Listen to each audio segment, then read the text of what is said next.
Okay, so let's look at using this rule. So we are going to take the rule, which is r is equal to 0.5 a squared minus 0.5 a, and apply it to this question. If there are 7 airports, how many routes are there? So 7 airports, that means 7 equals a, and I'm looking for the number of routes. So from here, I can think about what I must do, which is show my substitution to get full credit. So I need to take that 7a and put it into this equation. So to do that, I'm going to write r is equal to 0.5 times 7 squared minus 0.5 times 7. And if you put this into your calculator, you should get 21 routes between the airports. So if you have 7 different cities, you've got 21 different ways that you can fly between all of them. And again, we showed our substitution, which is really important. So let's take a look at the second problem here.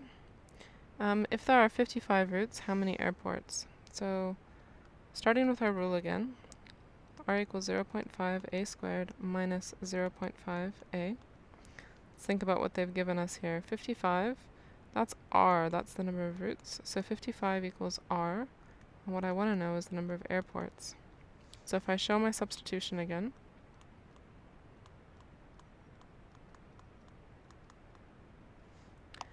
here I'm going to get 55 is equal to 0.5 a squared minus 0.5 a. And now I'm stuck with a situation where I have to solve for a quadratic. So this will be good revision for you guys for algebra.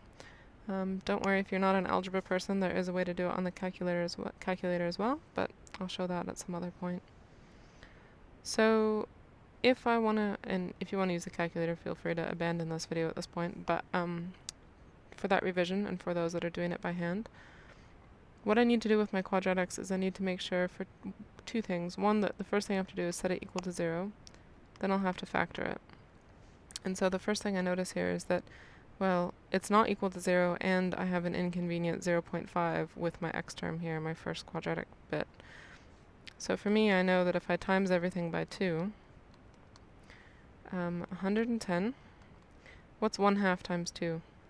Should get you 1, so you just have the a squared, and 1/2 times 2 again gets you the negative a. So by timesing everything by 2, it just gets rid of that annoying 1/2 in front of the a squared. Now I have a much easier problem to look at. So here, my next step is I need to rearrange it for 0, so I'll minus 110 from both sides. 0 is equal to a squared minus a minus 110. And now I need to factor it, so putting it into brackets, and I need to think about what times is to negative 110 and adds to negative 1. Remember, there's an invisible 1 in front of that negative a, so negative 1. Well, a difference of negative 1, that means those numbers have to be really close together. So you should think of things that kind of are very similar in size. And looking at 110, I'm thinking to myself, well, 10 times 11. There you have a difference of 1, and they're going to get me to 110. So which one of these needs to be negative? To get negative 1, if I make the negative 11. So 10 times negative 11 gets me negative 110, and 10 plus negative 11 gets me to the negative 1. So a plus 10 and a minus 11 is equal to 0. Now that I've got it factored and set equal to 0, I'm going to set both sides equal to 0. A minus 11 equals 0. If you need more help with this, go back to your algebra videos as well for solving quadratics. And here a is going to be equal to negative 10, and a is going to be equal to 11. So here we kind of have to think about the situation.